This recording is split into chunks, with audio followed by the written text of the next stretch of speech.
Good afternoon and welcome back to Suburban Homesteader, Wyoming, Arizona. This is Sandy and we are in Wyoming. We've been here for about 5 days now and it has been a busy week of planting seeds. So we are gonna just get started, see what I'm planting so that I can get them growing so I can plant them anywhere from May 15th through the end of May, the first part of June, depending on what kind of plant it is. And I just need that soil to warm up on some things. I have some plants, I have seeds. Let's get going. The first thing that we're going to plant are some onion plants. Now these came out of Texas from Dixondale, and they had a really wet spring, and they actually came in about a week and a half ago. They've been down at the extension office in their fridge, and they're a little soggy. So the first thing I'm looking at is if there's any that are just totally soft. If they're soft, they're just going out. I'm not even going to keep these ones. But there's a lot of them that are hard, and these are Highlanders. They're one of my favorite ones to do.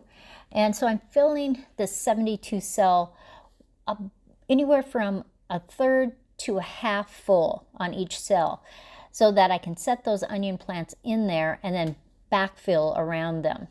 So this is how I'm just setting those in there. And you can see I've started backfilling that very first one. And there's some trimming that I need to do on some of them that they were just bent. The ends were not good. Maybe they just were too wet. Some of them were just bent and I just knew they wouldn't grow. So I'm just going to trim them all up, and anything that looks damaged. And I'll just let the roots start and see how everything's backfilled. The onions are very light colored because they've been in the refrigerator. But under the lights, they will really take off, and in a day or two it'll be much better. Now these are Sterlings, these are white ones, and I got the 2 packs because we ordered together for just $7.96. But anything that's damaged like that, I'm just going to trim off.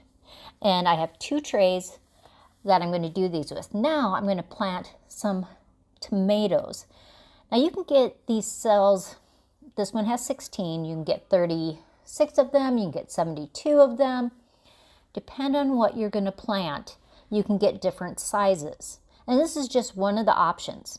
A lot of times I'll do them in cups or flat trays. And I like to use very warm water, not boiling, but very warm, because they expand so much faster. And they start to float at first, and when they start to expand, you can put them into the different cells, put the lid on, because that will keep the heat in there. And this one's been setting just a little bit, and you can see it's starting to expand even more. But those will get about 3 inches tall. So these aren't quite ready yet. They're still expanding. I can feel that they're hard in some spots. So I think I'm going to have to add a little bit more water to them. But I just like to check them. I don't want them to get too soggy, but I do want them to expand as much as they're supposed to. So I have a couple more cups of warm water. Any excess I can always drain off before I put my seeds in there. But I'm going to put the lid back on, and that way it really has that greenhouse effect and it really expands the way it's supposed to. And this is a different size. This has 36 of them. So there's 6 rows of 6. These ones, 4 rows of 4. Totally depends on what you're planting and the root system that you want before you repot them. So I'm checking on those again. I like to let them sit anywhere for a half hour to 45 minutes. Now, one of the first things I am planting are giant Belgian tomatoes. I got those from Country Creek Acres. And I'm going to plant them in the big cells. They are supposed to be fabulous. So what I do, they've expanded to the size that they're supposed to. I take a toothpick and I just loosen that soil up a little bit. That way, anytime it gets water, it makes it go down a little bit so I can drop those seeds in there. It's just, I don't want anything compacted. Now in every one of those cells, I'm going to put 2 seeds. That's just a guarantee in case maybe one of them doesn't work. At least I'm going to have that at least one of them come up, and I don't have to replant after a few weeks when nothing came up. And so then I just use the toothpick and I kind of squeeze those cells. I want good contact with the soil, and I want them to be down around 1/4 of an inch, maybe just a little bit more than that. And then I'm always going to label it. So it's 424. And this tray, I'm putting all like pumpkins in there. Giant pumpkins, Cinderella pumpkins, French wort pumpkins, and then some melons. And these are the big cells too. And I always put the seeds in sideways when it comes to anything like pumpkin, squash, anything that's a very large seed.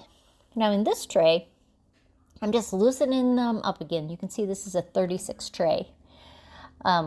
I just want the soil not to be compacted. And I'm just dropping some other tomato seeds in there. This is just a whole bunch of different varieties of tomatoes. And I just use the back of a pen. You could use a pencil. You could use a chopstick. I'm going to make sure the seeds have good contact with the soil. And then I'm just pushing that around there so it's at the depth that I want it. And the back end of a pen works really well. The key thing is to always, always label your trays. So this one was at 6 by 6, and so each row is a different type of tomato.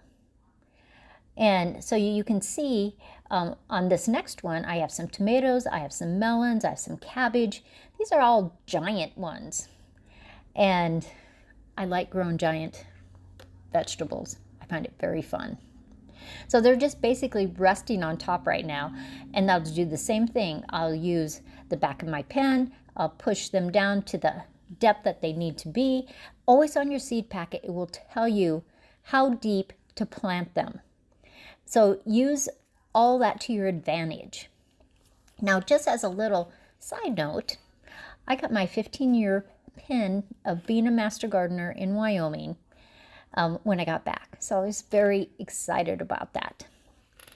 Now, here's some of the things that I've got ready. These are all my trees that I had grafted in Arizona, and they're in the bathtub actually, with some lights that go to my hydroponics. This is a shelf downstairs, all plants. I'm using some 72 cell ones besides, and I'm going to plant a bunch more tomatoes.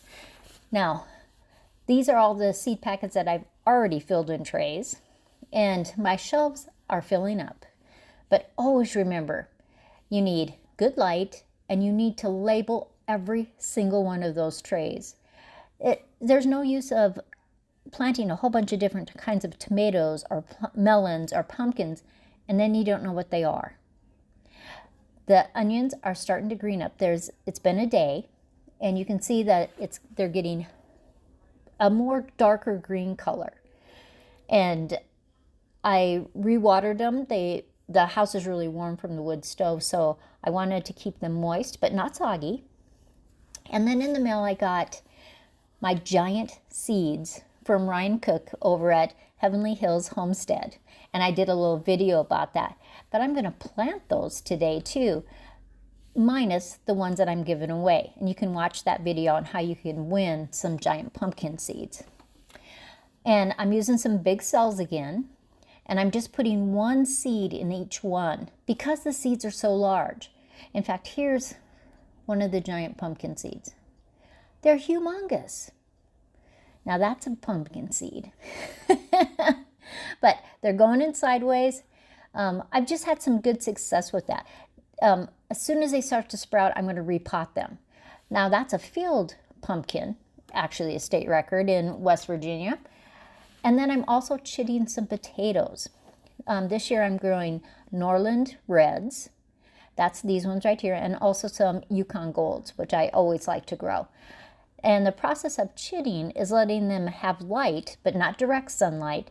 And all that part that is white I want it to turn this greenish purple color. Instead of white and purple, I want it greenish purple. And my potatoes will grow so much faster that way. Now, I keep records. So it has what I planted on the 25th, what I planted on the 26th, and the lines in between is just the separation of trays. And so there's vegetables and herbs and some flowers and everything that I planted on the 27th. So it is a lot of planting this week. But this way on my notebooks, I can actually write when they sprouted. I can put a date on it. Now, these are some flowers. I haven't planted them yet, but I'll be doing that this weekend. Well, I hope if you are getting ready, this inspires you to plant. You know, any of those extra seedlings that you have, put it on Facebook, give them to friends, sell them, do whatever you want. Sell them at a farmer's market. Now, depending on where you live, you may need a nursery license to do that, but that's something that's very doable for people to get. As always, like, subscribe, share with the world, and I will see you. Actually, I may see you tonight because I have a live stream, Late Night with Nana, at 8 o'clock Mountain Standard Time. See you then.